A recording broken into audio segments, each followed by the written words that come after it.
नमस्कार, दिन भर की बड़ी खबरों में आपका स्वागत है। मैं हूं शिवानी।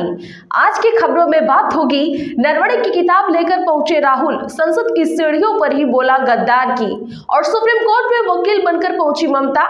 इतिहास में पहली बार मोदी और ज्ञानेश कुमार पर सीजेआई का एक्शन की। वहीं यूजीसी के बाद अभी इस कानून पर घिरी सरकार, भाजपा के खिलाफ हिंदुओं का जनसैलाब की।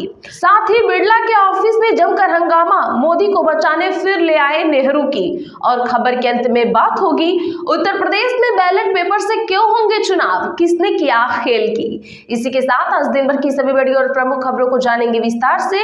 उससे पहले एक नजर सुर्खियों पर। बीजेपी पर कांग्रेस का हमला, खरगे बोले इनके लिए महिलाएं केवल वोट बैंक, देश की हालत बिगड़ी। दिल्ली में राहुल गांधी देंगे जिला अध्यक्षों को ट्रेनिंग, 10 जनवरी को दिल्ली में राहुल गांधी देंगे जिला अध्यक्षों को ट्रेनिंग। 10 फरवरी को छत्तीसगढ़ समेत 9 राज्यों के जिला अध्यक्ष होंगे शामिल, संगठन को मजबूत करने का उद्देश्य। पटना का नाम पाटलिपुत्र करने की राज्यसभा में उठी मांग, उपेंद्र कुशवाहा ने राज्यसभा में रखी मांग, कहा पाटलिपुत्र नाम गौरव का प्रतीक।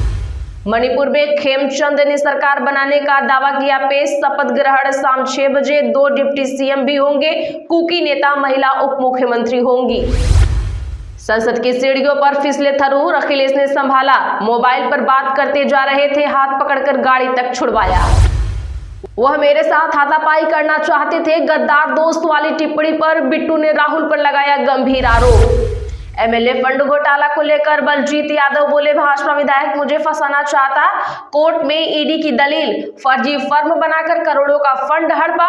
पूर्व विधायक ने कहा संपत्ति विवाद चल रहा है। सुनेत्रा पवार के हाथ में होगी अब महाराष्ट्र की पूरी पावर, डिप्टी सीएम बनी और अब अध्यक्ष पद भी संभालने को हुई तैयार। सरदार नहीं होते गद्दार, केंद्रीय मंत्री पर राहुल गांधी की विवादित टिप्पणी, बीजेपी ने खोला मोर्चा। पीएम मोदी जैसी कार में सवार होंगे नीतीश कुमार यादव, AK-47 की गोलियां चले या दागे जाएं रॉकेट, सेफ ही रहेंगे। फडणवीस को पवार की 2 टूक, एनसीपी के विलय पर सीएम पक्षकार नहीं, उन्हें टिप्पणी का हक नहीं। कृषि क्षेत्र की सुरक्षा के साथ नहीं हुआ कोई समझौता, भारत यूएस ट्रेड डील पर सरकार का बड़ा बयान। हिमाचल सीएम का बीजेपी नेताओं पर जुबानी हमला, बोले 17 राज्यों से तुलना गलत, आरडीजी बंद करने से बड़ा नुकसान, नए टैक्स का ऐलान। मथुरा पहुंचे बिहार सीएम नीतीश कुमार के बेटे निशांत, बिना वीआईपी प्रोटोकॉल के ई रिक्शा से किया सफर, यमुना को किया प्रणाम। जिनपिंग ने अपने 23 भरोसेमंद जनरल हटाए, इनमें से कई लापता। एक्सपर्ट बोले चीनी राष्ट्रपति जरूरत से ज्यादा शक करने लगे हैं। कर्ज लेने में मोहन सरकार ने शिवराज को छोड़ा पीछे, जीतू पटवारी बोले मोहन सरकार में 3 अपराधी मंत्री साहस शुक्ला विजयवर्गीय इस्तीफा दें। जम्मू कश्मीर विधानसभा में भाजपा विधायकों का जमकर हुआ हंगामा, स्पीकर राधर पर भेदभाव कर लगाया आरोप, फिर किया वॉकआउट। अमेरिकी ट्रेड डील पर सरकार का पहला बयान, कहा इंजीनियरिंग, कपड़ा और ज्वेलरी उद्योग फायदा, ट्रंप को धन्यवाद, उन्होंने दोस्ती का रखा मान। चलिए जानते हैं बड़ी और प्रमुख खबरों को विस्तार से। उससे पहले वीडियो को लाइक करें, साथ ही खबरों को आखिर तक जरूर देखें। एसआईआर पर ममता बोली ईसी बंगाल को निशाना बना रहा, नाम मिसमैच पर दिए नोटिस वापस लिए जाएं। दरअसल सुप्रीम कोर्ट में आज पश्चिम बंगाल में स्पेशल इंटेंसिव रिवीजन मामले पर सुनवाई हुई। वहां राज्य की मुख्यमंत्री ममता बनर्जी भी वकीलों के साथ मौजूद रही। उन्होंने आरोप लगाया कि पश्चिम बंगाल चुनाव आयोग के निशाने पर है, जो काम 2 साल में होना था उसे 3 महीने में करवाया जा रहा है। सुनवाई के बाद सीजेआई सूर्यकांत की बेंच ने कहा कि असली लोग चुनावी सूची में बने रहने चाहिए। ममता की याचिका पर बेंच ने चुनाव आयोग और पश्चिम बंगाल के मुख्य चुनाव अधिकारी से 9 फरवरी तक जवाब मांगा है। आपको बता दूं कि सुप्रीम कोर्ट के इतिहास में यह पहला मौका था जब किसी राज्य के मौजूदा मुख्यमंत्री ने कोर्ट में पेश होकर अपनी दलीलें रखी हैं। मुकदमों में आमतौर पर मुख्यमंत्रियों के वकील या सलाहकार ही पेश होते हैं, लेकिन यहाँ पर ममता बनर्जी ने पेश होकर एक बड़ा काम करके दिखलाया है। ममता बनर्जी ने बहुत ही शानदार दलीलें देते हुए कहा है कि चुनाव से पहले 2 महीने में कुछ ऐसा करने की कोशिश की जा रही है जो 2 साल में होना था।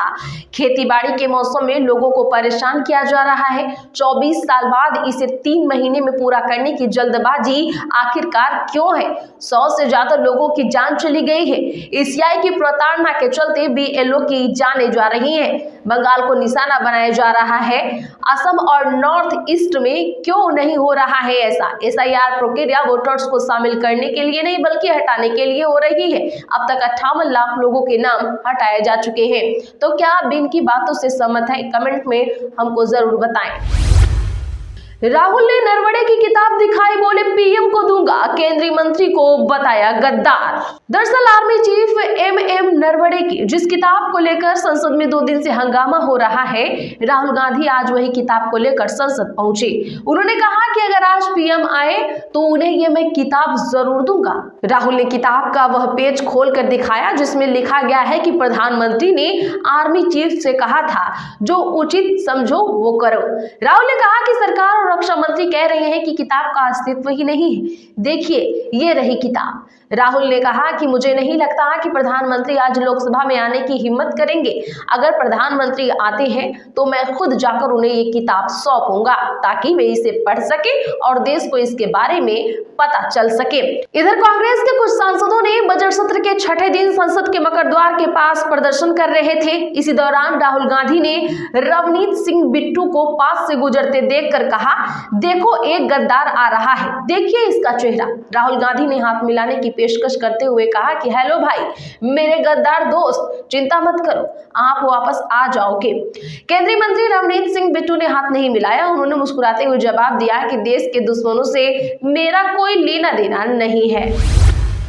बिड़ला के ऑफिस में जमकर हुआ हंगामा, लोकसभा कल तक के लिए हुई स्थगित, PM मोदी की टली स्पीच। दरअसल बता दें कि विपक्षी सांसदों के लगातार हंगामे के चलते आज लोकसभा की कार्यवाही 3 बार स्थगित हुई, जिसके बाद शाम 5 बजे सदन को गुरुवार सुबह 11 बजे तक के लिए स्थगित कर दिया गया।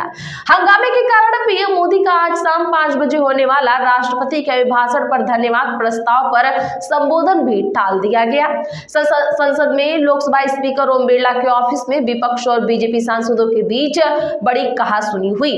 ऑफिस का जो वीडियो सामने आया है, इसमें विपक्ष की महिला सांसद केंद्रीय संसदीय मंत्री किरेन रिजिजू से कुछ कहती नजर आ रही हैं। वहीं लोकसभा में भाजपा सांसद निशिकांत दुबे ने गांधी परिवार और कांग्रेस पर लिखी किताबें और नोट्स दिखाए। उन्होंने कहा कि इन किताबों में गांधी परिवार और कांग्रेस परिवार की मक्कारी, गद्दारी, भ्रष्टाचार और अयासी का जिक्र है। निशिकांत की कोट की गई किताबों में Edwina and Nehru, reminiscences of the Nehru age, the red sari, accidental prime minister समेत दूसरी किताबें और नोट्स दिखाए। आज फिर चेयर की तरफ विपक्षी सांसदों ने पेपर उड़ाए। विपक्ष के हंगामे के कारण लोकसभा की कार्यवाही बार बार बाधित हुई। सुबह सदन सिर्फ 5 मिनट चला और 12 बजे तक के लिए स्थगित हुआ। खेजड़ी बचाओ आंदोलन, अनशन पर बैठे संत की तबीयत बिगड़ी, लोगों ने खुद को रेलिंग से बांधा। संत बोले कानून नहीं बना तो हालत खराब कर देंगे। बता दें कि बीकानेर में खेजड़ी बचाने के लिए चल रहे आंदोलन में अनिश्चितकालीन अनशन तीसरे दिन आज भी जारी है। बिश्नोई धर्मशाला के सामने पब्लिक पार्क में 450 से ज्यादा पर्यावरण प्रेमी संत और 50 महिलाएं आंदोलन में डटी हुई हैं। कुछ आंदोलनकारी खुद को लोहे की रेलिंग से बांधकर प्रदर्शन कर रहे हैं। अनशन पर बैठे धावा डोली मठ के महंत संत लालदास की तबीयत ज्यादा खराब हो गई है। उन्हें PBM हॉस्पिटल में भर्ती करवाया गया है। सच्चिदानंद महाराज के नेतृत्व में बड़ी संख्या में संत अनशन पर बैठ चुके हैं। उन्होंने कहा कि खुद को सनातनी कहने वाली सरकार निष्ठुर बनी हुई है। अन्न जल त्याग कर बैठे लोगों की तबीयत बिगड़ रही है। कानून नहीं बना तो हालत खराब कर देंगे, बस तारीख बता दो, आमरण अनशन खत्म करके चले जाएंगे। अनशन के दौरान पर्यावरण प्रेमी महेंद्र कुमार आंखों पर पट्टी बांध कर बैठे हुए हैं। उन्होंने निर्णय न होने तक पट्टी न खोलने की बात कही है। आंदोलन के नेतृत्वकर्ताओं ने स्पष्ट किया है कि मांगों पर ठोस फैसला होने तक अनशन शांतिपूर्ण तरीके से जारी रहेगा। पटना का नाम पाटलिपुत्र करने की मांग राज्यसभा में उठी, उपेंद्र कुशवाहा ने राज्यसभा में रखी मांग। जी हां, बता दें कि राष्ट्रपति के अभिभाषण के दौरान राज्यसभा सदस्य और राष्ट्रीय लोक मोर्चा के राष्ट्रीय अध्यक्ष उपेंद्र कुशवाहा ने पटना का नाम पाटलिपुत्र रखने की मांग उठाई। उपेंद्र कुशवाहा ने कहा, महामहिम राष्ट्रपति ने अपने भाषण में अतीत के क्षणों को याद रखते हुए कहा कि जब देशवासी अतीत के महान पड़ाव और अपने पूर्वजों के महान योगदान को याद करते हैं तो नई पीढ़ी को प्रेरणा मिलती है। यह प्रेरणा विकसित भारत की ओर हमारी यात्रा को गति देती है। महामहिम की इन पंक्तियों से हमें भारत का वह कालखंड याद आता है जब इस देश को सोने की चिड़िया कहा जाता था। उन्होंने कहा, मौर्य काल के वक्त हमारे देश की सीमा बांग्लादेश, भूटान, अफगानिस्तान, नेपाल सब भारत की सीमा में हुआ करता था। इसके प्रतीक चिन्ह आज भी अतीत के रूप में हमारे सामने है। इसीलिए हमारी ड्यूटी बनती है कि हम उन कालखंडों पर जो धूल पड़ा है उनको साफ करें और जीवंत बनाने का काम करें। मणिपुर में खेमचंद ने सरकार बनाने का दावा किया पेश। 2 डिप्टी सीएम भी होंगे, कुकी नेता महिला उप मुख्यमंत्री होगी। पूर्वोत्तर राज्य मणिपुर में राष्ट्रपति शासन लागू होने के 1 साल के भीतर एनडीए सरकार फिर से बहाल होने जा रही है। विधायक दल का नेता युगनाम खेमचंद सिंह आज सुबह वरिष्ठ भाजपा नेताओं और विधायकों के साथ चार्टर्ड विमान से इम्फाल पहुंचे और राज्यपाल अजय कुमार भल्ला से मिलकर सरकार बनाने का दावा पेश किया। न्यूज एजेंसी पीटीआई के मुताबिक मुख्यमंत्री के रूप में खेमचंद का शपथ ग्रहण शाम 6 बजे लोक भवन में होगा। खेमचंद के साथ 2 सरकार में 2 उप मुख्यमंत्री भी होंगे ताकि सामाजिक और क्षेत्रीय संतुलन सुनिश्चित किया जा सके। डिप्टी सीएम में कुकी समुदाय का प्रतिनिधित्व करने वाली नेमचा किएगेन और नागा समुदाय का प्रतिनिधित्व करने वाले लोधी दिखो होंगे। नेमचा राज्य की पहली महिला डिप्टी सीएम होंगी। कौंथीजम गोविंद दास सिंह को प्रस्तावित मंत्रिमंडल में गृह मंत्री बनाया जा सकता है। तो आज के लिए बस इतना ही। ऐसे ही खबरों के लिए चैनल सब्सक्राइब करें और बगल में घंटे के निशान को जरूर दबा लें। वीडियो को लाइक और शेयर करना ना भूलें।